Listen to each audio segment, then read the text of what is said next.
saludarlos una vez más en un nuevo episodio del ABC de las Relaciones Internacionales de nuestro podcast Diálogos Internacionales, producido por el Centro de Relaciones Internacionales de la Facultad de Ciencias Políticas y Sociales de la UNAM. Mi nombre es Jimena Rodríguez y me hace muy feliz decirles que estamos de vuelta.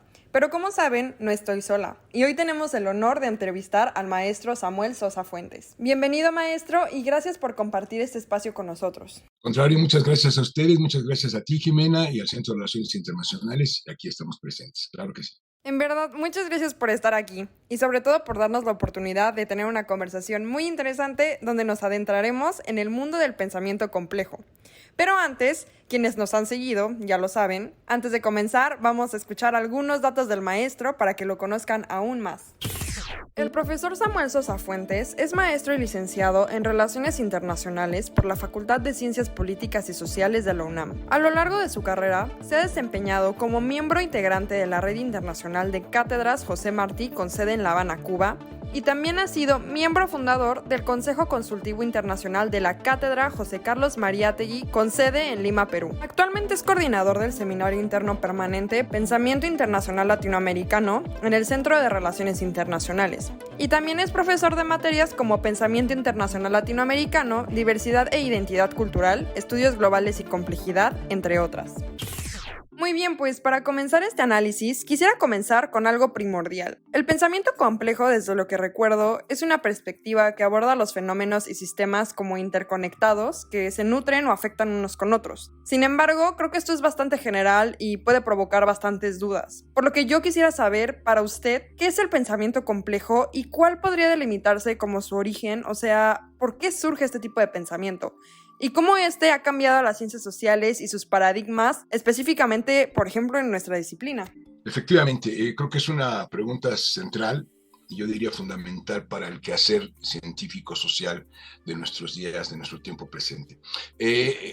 Como bien sabemos, Jimena, compañeras, compañeros, el paradigma del pensamiento científico clásico, heredado, digamos, para ubicar la contextualidad y el origen del pensamiento complejo, el pensamiento científico, decíamos, clásico, heredado de la modernidad, y estoy hablando yo básicamente pues de lo que sería el siglo, lo que va del siglo XVII hasta mediados del siglo XX, ¿no? Se ha caracterizado justamente por la negación de la complejidad como principio epistémico, como principio metodológico y como principio ontológico.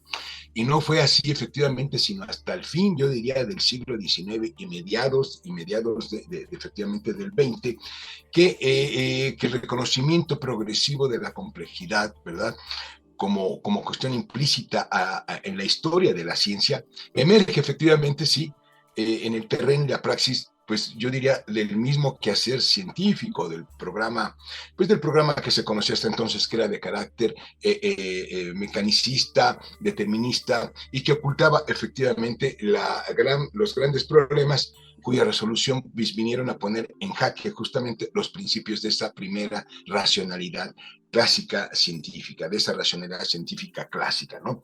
En otras palabras, no, la complejidad concebida, ahorita vamos a ver un primer acercamiento para delimitar después, planteaba interrogantes, yo diría, relativos a la relación, fíjense bien, entre lo que es la ciencia y la sociedad, la ciencia y la política, la ciencia y la tecnología, la ciencia y el medio ambiente, y la ciencia y la cultura, pero sobre todo entre la ciencia y la producción de nuevas subjetividades sociales, que las que vamos a ver más adelante, lo cual nos lleva de una manera axiomática a cuestiones relativas al cambio social y a la creación de un orden social, pues sí, más justo, más igualitario y más ético en ese sentido, ¿no?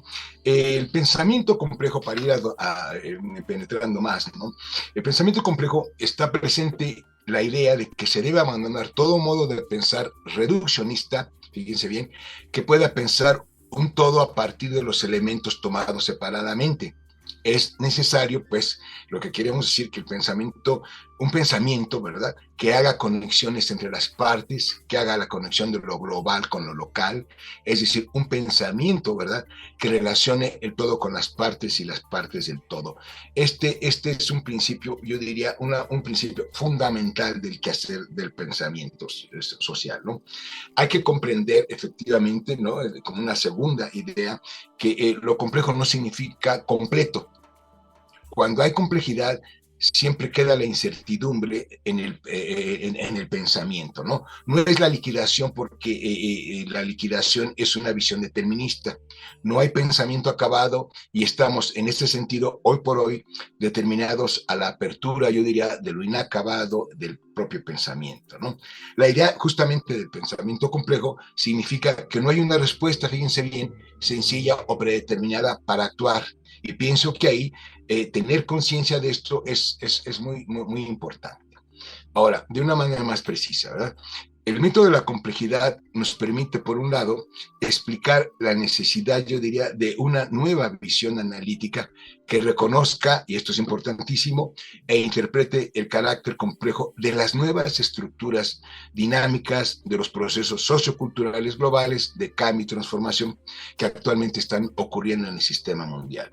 Y por el otro, que es fundamental, que supere, yo diría, las insuficiencias y límites de la ciencia y la investigación científica clásica, cuya racionalidad instrumental tiene un basamento cartesiano, ¿no?, kantiano, basado en la razón, objetividad, y que proponga justamente una ciencia de lo complejo, es decir, un conocimiento transdisciplinar, ¿no?, que sobre la base de un llamado complexus, ¿no?, que permita establecer una visión e interpretación de la realidad del sistema mundo de manera multidimensional, de manera multidireccional, ¿no? En este último punto resulta esencial para comprender la necesidad de superar la ciencia clásica y arribar al pensamiento complejo, atención, como una nueva metodología del conocimiento y la investigación multidisciplinaria de lo que es el hecho internacional, de lo que más adelante vamos a hablar de la teoría internacional, ¿no? Para ir cercando, en suma, digamos, el estudio de la complejidad puede organizarse y analizarse en tres niveles generales y líneas de trabajo. El primero, la complejidad como ciencia, ¿no? Es decir, el estudio de la dinámica no lineal en los diversos sistemas sociales concretos.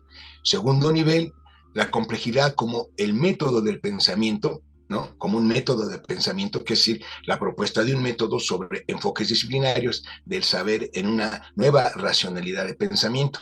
Es decir, alejarnos del conocimiento llamado eurocéntrico, ¿no?, centrado en la estructura, como sabemos, lineal, como fundamento del saber, y que sus valores, ¿no?, concomitantes con la universalidad y la certidumbre, hoy son sustituidos a partir de la complejidad por la pluralidad y por la incertidumbre. Es decir, es muy importante anotar esto porque toda la base científica clásica siempre hablaban de certitud y nos daban la existencia para el todo. El ejemplo fue la teoría del desarrollo. Era para siempre, indeleble, unilineal y para todo el mundo. Cuando vemos que estas universalidades o estos fundamentos de dar certidumbre, hoy por la misma crisis civilizatoria que está, ¿no?, hoy por hoy quedaron en entredicho, ¿no?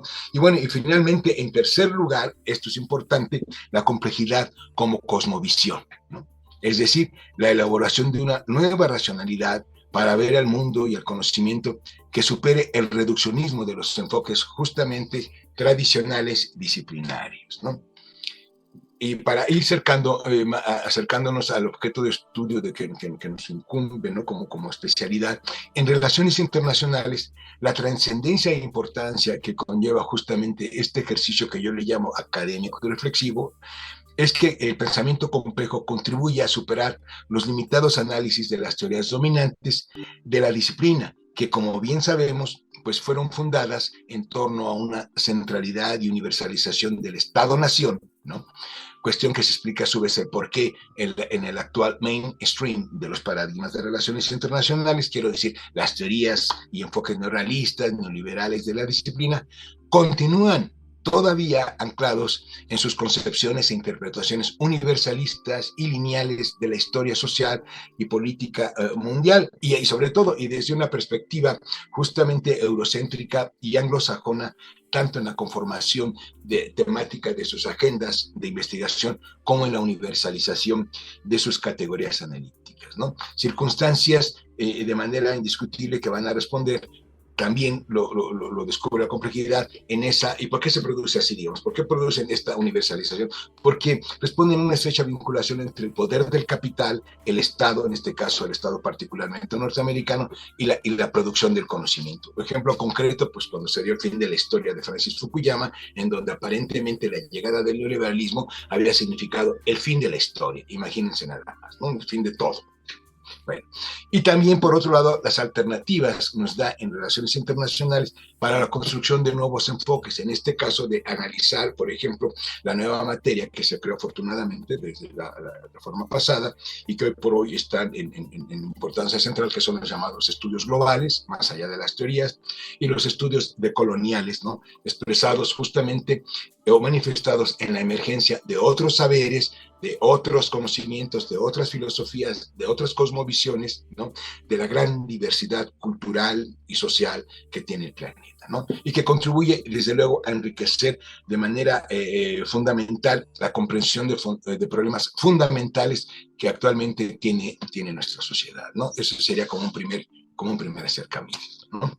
Me llama la atención esto que nos ha comentado, que algo que tenemos que tener claro es que lo complejo no significa completo, siendo estos huecos los que generan fuerte incertidumbre. Sobre esto, ¿cuáles considera que son las nuevas problemáticas o agentes que aparecen a partir de esta complejidad de la que nos habla? Pero sobre todo, quisiéramos saber cómo estas problemáticas crean nuevos actores en nuestro sistema. Y claro, nuevos actores de estudio para nuestra disciplina que hacen del mismo sistema un sistema envuelto en la incertidumbre. Esta es una pregunta central que nos da para una profundización un poco más precisa de lo que significa la complejidad, ¿no? Efectivamente, esto que acabamos de hablar, ¿no? Se manifiesta y se expresa en una mundialización de nuevas dinámicas, de nuevos agentes, de nuevos factores, de nuevas dimensiones culturales, inclusive de nuevos paradigmas epistémicos y sobre todo de nuevos actores sociales y políticos que desde fines del siglo pasado y lo que va del presente siglo están influyendo directamente o de manera indirecta también en los procesos y cambios globales que por la construcción justamente como decimos de otro mundo posible y de unas nuevas relaciones postinternacionales del siglo XXI.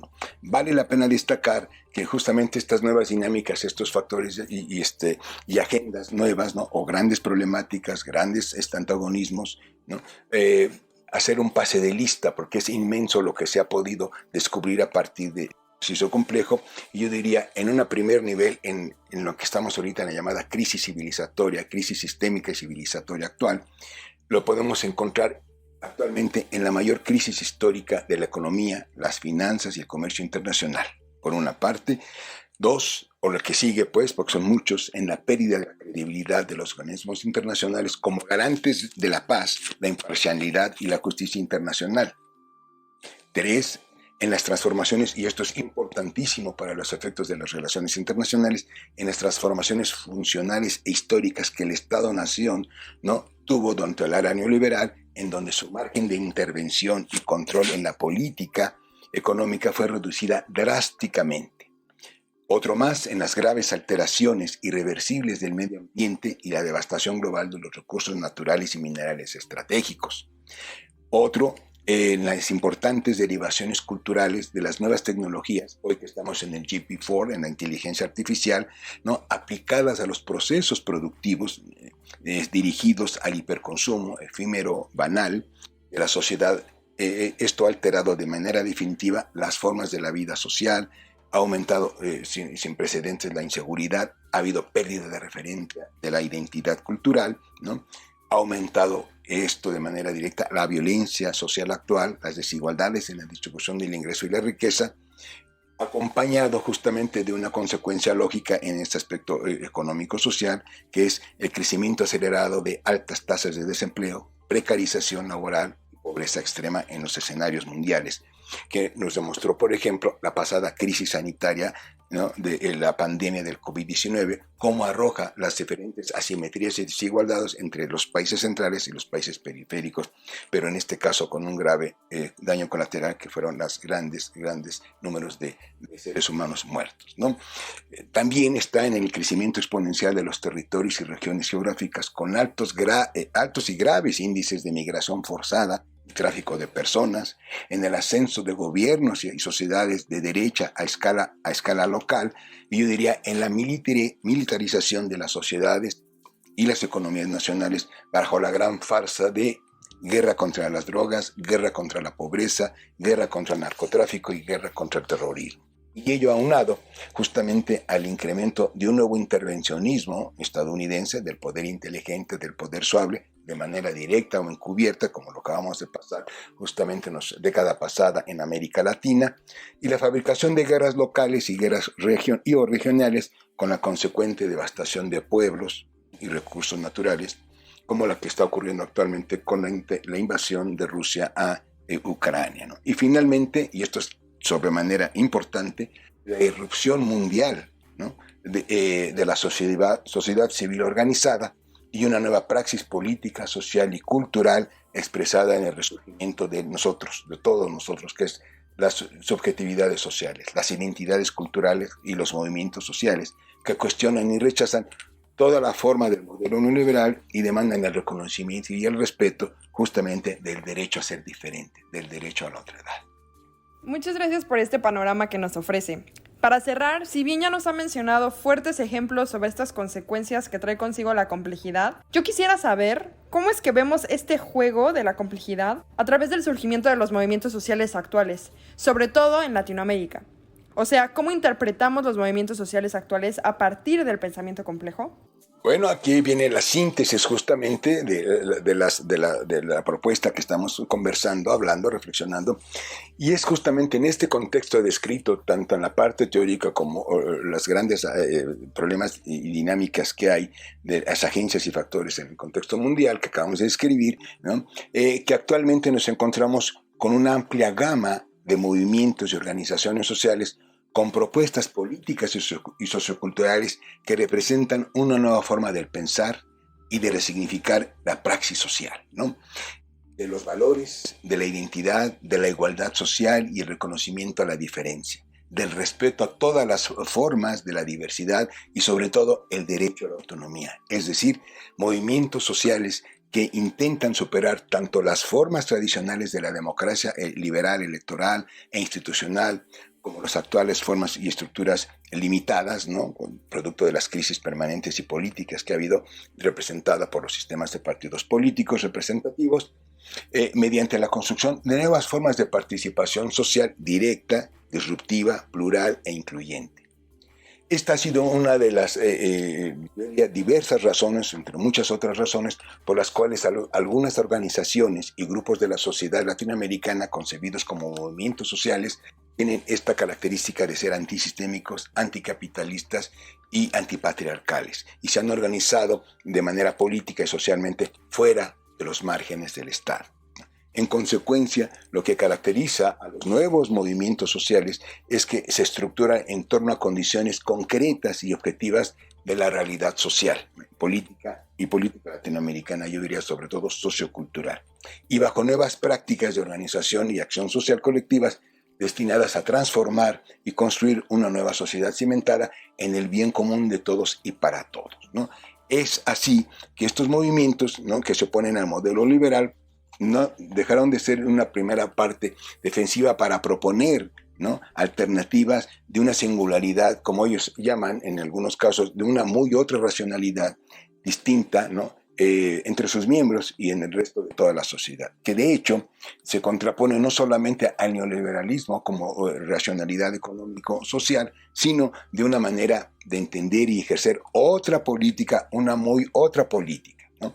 Por ello, estos movimientos sociales quizás debemos encontrar o podemos encontrar reflexiones y prácticas novedosas en el sentido de que plantean una nueva manera de entender la acción política y de pensar una política incluyente. En esta perspectiva, el movimiento indígena en América Latina es quizás uno de los procesos sociales y socioculturales, ¿no?, de mayor importancia, más transformadores, más dinámicos, más complejos y creativos de la realidad social concreta latinoamericana, como decíamos, desde finales del siglo pasado, finales del siglo XX, hasta nuestro presente, ¿no? Adentrados ya en la segunda década del siglo XXI. Y es a partir justamente, ¿no?, de esta profunda crítica y ruptura respecto a la visión eurocéntrica, a su racionalidad universalista y excluyente, a su modelo de racionalidad inconclusa y de un modelo económico altamente injusto y devastador, ¿no?, e incierto en las estructuras sociopolíticas del poder neocolonial, que el movimiento indígena latinoamericano se plantea como un movimiento antisistémico, capaz de recuperar, de repensar, de reelaborar el legado histórico de los saberes de las culturas e identidades originarias, ¿no?, y proyectarlas con un nuevo contenido pluricultural y autónomo, alternativos por el bien común, como decíamos, y sobre todo, como le llaman en la parte de Aviala del Sur, del buen vivir, basadas en formas de conocimiento y producción, ¿no?, del saber, que han permitido y resistido más de 500 años de exclusión y negación. Aquí quizás el ejemplo más concreto que teníamos en nuestras latitudes, en nuestro país, pues son el ejemplo de los territorios autónomos zapatistas, ¿no?, que los zapatistas llevan un tiempo defendiendo, ya bastante tiempo, 30 años ya de aparición pública, una alternativa anticapitalista, anticolonial y antipatriarcal basada en la autoorganización de los grupos sociales oprimidos, una organización construida de abajo hacia arriba y gobernada democráticamente según el principio del mandar obedeciendo de los pueblos indígenas en las montañas de Chiapas, ¿no? A lo largo de estos 30 años o más, ¿no?, los zapatistas han asumido como consistencia de estos principios y fueron sorprendiendo a México y al resto del mundo como nuevas formas de organización comunitaria basada en principios ancestrales, con iniciativas de transformación de gobierno, de economía, de producción, de formación y de educación, ¿no? Es en este proceso que las mujeres, por ejemplo, vale la pena destacarlo, fueron asumiendo un papel protagónico creciente. Tomar el poder para hacer cambios desde arriba ha demostrado que finalmente no logra transformar de fondo las estructuras altamente desiguales de las que tenemos. Solo pueden conseguirse a través de las organizaciones autónomas, que es el ejemplo que nos han dado, ¿no? Y yo diría, para cerrar esta parte, de qué es lo que se trata, pues, todo esto del pensamiento complejo. Se trata de abrir un debate, ¿no?, de ver preguntas ahí donde se veían respuestas, de advertir que estamos no solamente en una concurrencia profunda de crisis económica internacional, sino ante una crisis mundial de los núcleos centrales de la vida, de la cultura, de la civilización humana.